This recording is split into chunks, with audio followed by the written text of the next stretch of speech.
capture the horror and the evil of this unspeakable act. Children are dead. There are families that have a deceased child. You cannot put into words the gravity, the tragedy, or the absolute pain of this situation. We are a Minneapolis family. But to everybody out there, do not think of these as just somebody else's kids. Those families are suffering immense pain right now. Think of this as if it were your own. Every one of us needs to be wrapping our arms around these families, giving them every ounce that we can muster. These were Minneapolis families. These were American families. And the amount of pain that they are suffering right now is extraordinary. And don't just say this is about thoughts and prayers right now. These kids were literally praying. It was the first week of school. They were in a church. These are kids that should be learning with their friends. They should be playing on the playground. They should be able to go to school or church in peace without the fear or risk of violence, and their parents should have the same kind of assurance. These are the sort of basic assurances that every family should have, every step of the day, regardless of where they are in our country.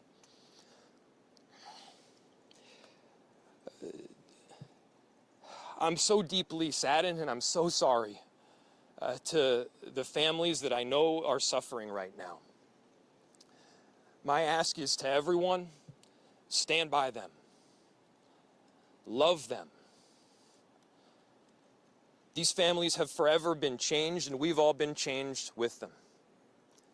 We need to do everything possible to support them through this time. We have a family resource center that has been set up.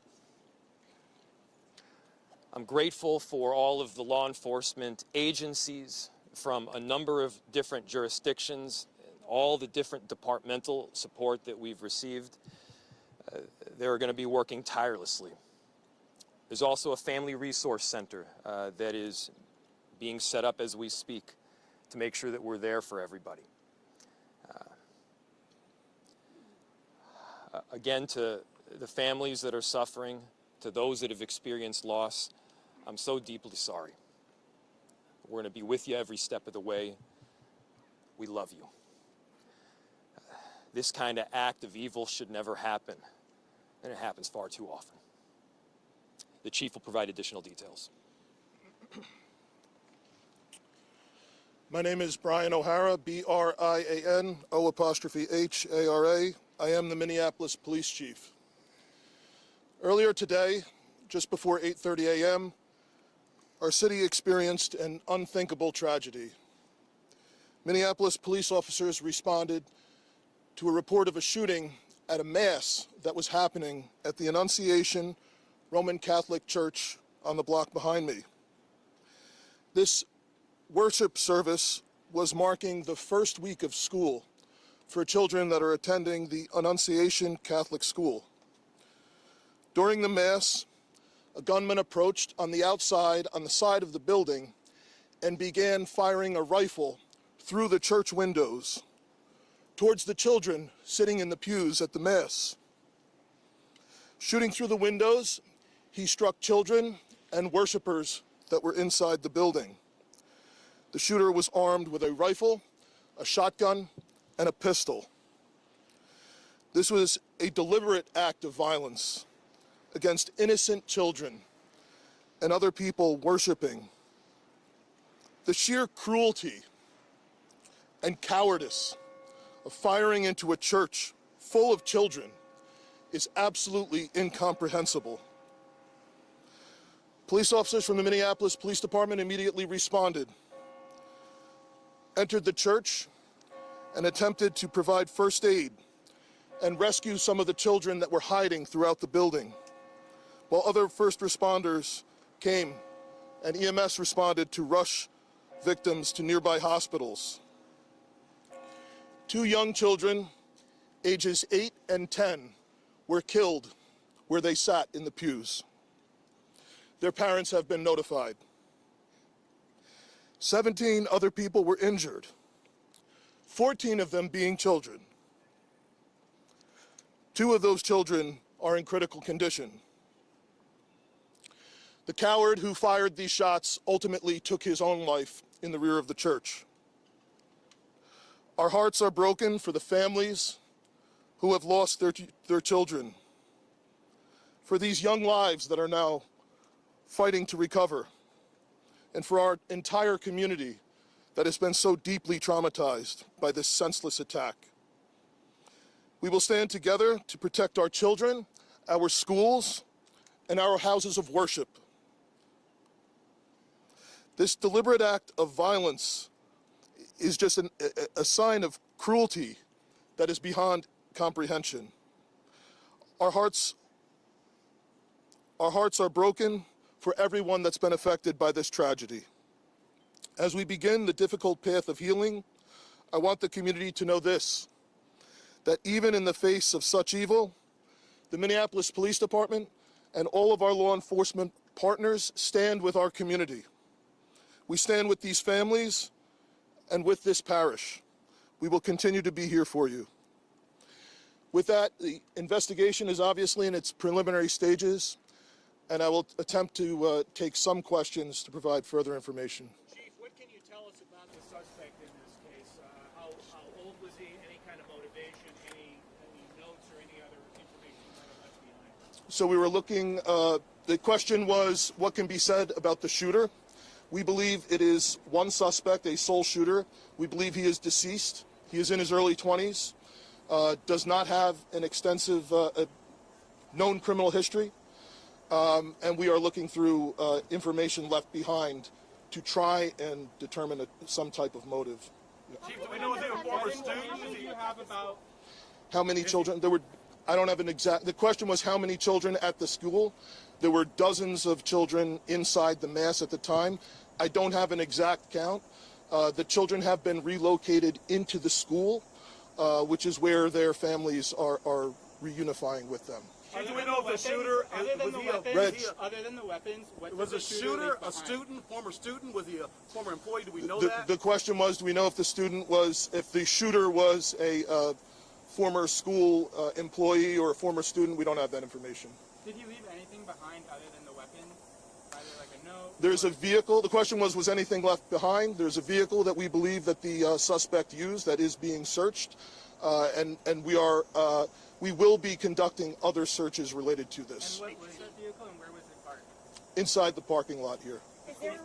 was some neighbors who said that the door to the church had been barricaded. Yep. Is that correct? So the question was, neighbors had said that the door to the church had been barricaded. The shooter approached on one side of the church building, and on that side, at least 2 doors, it appears there had been like a 2x4 placed. So not all of the doors around the building, but on the side where the shooter did fire. And on the outside. On the outside, yes. Is there a reason why officers are going? Were there any explosives that were found? The question was there any explosives? There were reports of that. There were no explosives or improvised devices that we found. I do believe there was one, I guess you would call it a smoke bomb, like not an explosive, but a sort of a firework that would release smoke. And which side of the building? North, south? The side that is closest to us, here, on this side. Yeah. Is there a reason why agents are also at these nearby homes? I don't have specific information on that I can release. From a gunshot wound, this suspect? The question was, is he dead from a gunshot wound? The answer is yes. We believe he took his own life in the parking lot. Was this outside or both inside that he was shooting? The question was he shooting outside and inside? He was absolutely shooting outside of the building on the side of the church, inside through the windows. It appears he may have gone inside, but I don't believe we've located any casings inside the building. So I'm not certain if he fired also while inside. It appears, if not all, most of the shooting happened outside the building. Is this shooting related to any other shootings that happened in the last So, 24 hours? yeah, Taylor's asking, is this related to any of the other shootings? This does not appear to be related to any other shooting in the city. Do you know approximately how many rounds were found? The question was how many rounds. I would say it's in the dozens. We don't have an exact count. There's a sidewalk on the outside as well as a grassy area. So obviously we are going through and taking our time to process the scene. Was he firing just one weapon, like the rifle? Or... The question was he firing one weapon? We believe he had fired all three. He had a rifle, a shotgun, and a pistol. Chief, was this individual licensed to conceal and carry? Did he have any background prior? Were the weapons, was he lawfully carrying the weapons? I don't have that information, and I don't have any information on any significant criminal history either. Was he dressed at all in any tactical type of gear or anything? It appeared he had some black clothing on, his cargo-type pants. I guess you could interpret that as, you know, however you like. All right, ladies and gentlemen, thank you for helping us to get the information out today. We have a lot more work that needs to be done. We will return back later today to provide more details as they become available, and we'll let you know how you can know about that in the moments to come. Thank you. How can the public help?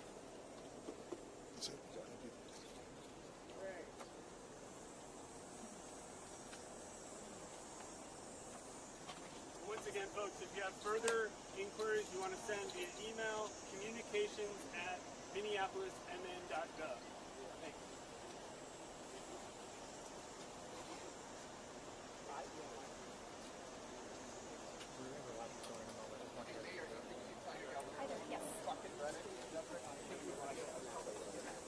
Someone coming through? Oh, just sending them the. Hey folks, one other quick thing.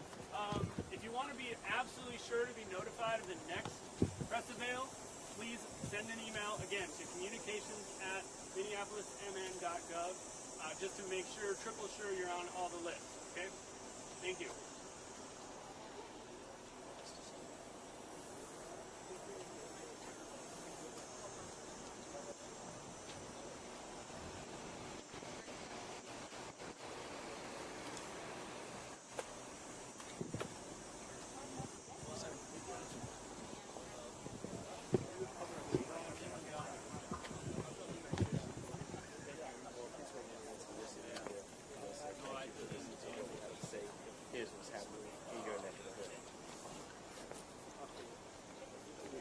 We're about to go live. I'm sorry.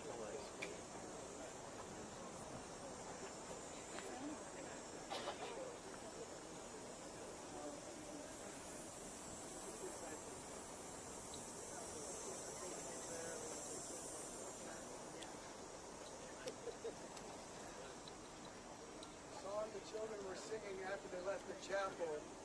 This is a prayer for these kids and families. Lord, prepare me to be a sanctuary. If people want to pray for these survivors, play them that song. Howard. Can't believe I ran into Is that what you, or It's on the lab. In the King Demetrius Building. It's immediate. Okay. Yep. Okay. So it's immediate. I'm just curious. Thanks.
physicians here at Hennepin Healthcare. I have Dr. Tom Wyatt. He is the chair of emergency medicine here at Hennepin County Medical Center. Dr. Wyatt, he's going to give you an update. Hi, everybody. My name is Tom Wyatt. I'm an emergency physician. I'm chair of emergency medicine here at Hennepin Healthcare. I'm here to provide you with a brief update of the care that was delivered here at Hennepin Healthcare related to this tragic event that occurred this morning. We first received a page that we were going to have a mass casualty incident at 8:46 a.m. this morning. That gave us time to mobilize all of our resources and prepare our teams. We are a level 1 trauma center, and we prepare and we train for this. Having said that these incidents are never easy. We've had 2 in the last 24 hours that have occurred, these mass casualty incidents. The one today, we received a total of 11 patients from this incident. 2 of them were adult patients, 9 pediatric patients. 4 of them required the operating room, and up to this point in time, there have been no fatalities related to any of those patients that were brought to our organization. I want to take a moment to tell you how proud I am to work for this organization and the teams that were involved, the resources, again, that were mobilized, our surgical colleagues, our medical medicine colleagues, our amazing nursing staff, our psychologists that help process these events for us, environmental services, all those involved. Hennepin EMS brought in all the critical patients seen to our organization, and we were very lucky to have 2 emergency medical services directors that were on scene and able to provide us with really important information that again helped us to prepare for this event. So I don't have any individual or specific information about the patients at this time for you, so that's all I can share. Thank you for being here. Any questions? You said they were in critical condition? 7 were brought in as critical patients, and at this time, I don't know the updates on what the conditions are of many of them. 4 of them required the operating room, as I said. There was babies? There were, again, 9 of the 11 patients were pediatric ages. I can't remember the exact name, the exact ages. I believe it's 6 all the way up to 14. That's the range. Can you tell us a little bit about what types of teams you had working this morning, how many people it takes to treat a scene like this? Yeah, whenever that type of a page goes out, again, it really puts into motion a lot of a big response from all of the teams. And so because we're a level 1 trauma center, we have to mobilize certain types of resources like operating rooms and the surgical services. We have to have emergency providers and nurses. We have to mobilize things like the laboratory and the blood bank. So there's a lot of planning, and again, a lot of exercises we do throughout the year to prepare for these events. And unfortunately, we respond to many of them throughout the year. Can you talk about the injuries at all, or any type of what you're seeing here with some of these patients? I can't get into specifics, but we are dealing with gunshot wound injuries from apparently a high-velocity weapon. And, gunshot wounds can be very problematic because they can involve multiple body systems. And again, they require a lot of resources to manage. But again, we see a lot of gunshot wounds here at Hennepin Healthcare, and we're among the best in the nation every year at managing penetrating trauma. So we are used to seeing them. Can you tell us where the status of the 11? Are any of them still in surgery? I don't know the status of that. I can't share that with you at this time. Was anyone shot more than once? I can't share that information with you at this time. Can you confirm the families of some of the victims that made their way here? Yeah, we've had quite a bit of effort to stand up a reunification center across the street here at our clinical specialty care building. And so to my knowledge, I believe all or almost all of the families and loved ones have been reunited with patients and know their status. Do you know if anyone is being treated at any other locations? My understanding was we had a lot of the non-critical patients that went to Children's Hospital, and I believe one went to Masonic Children's Hospital as well. I don't know the status of any of those patients. Can you speak to the toll it takes on physicians here who have to handle these types of cases? It does take a toll. Thank you for asking that. Asking that question. I think again, we have psychologists that we have dedicated to our emergency department to help with our providers and our nurses and other workers that manage these types of events. Again, we've had 2 mass casualty events happen in the last 24 hours. I mean, that does take a toll. But we also have to recognize that we are here as a critical resource for our community, and we have to take time to process, these the care that we deliver in these situations, and we have to be able to move forward because we are obviously needed. And none of those patients have been discharged? Not to my knowledge.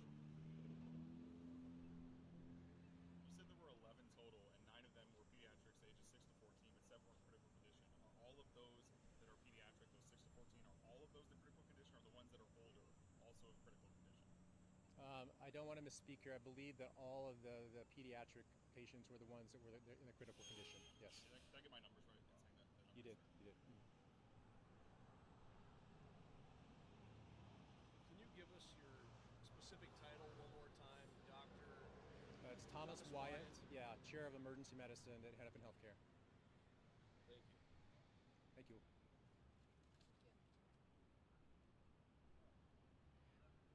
Check out our newsroom too, because I will be posting the exact information on the patients, their conditions, just those general conditions and the numbers.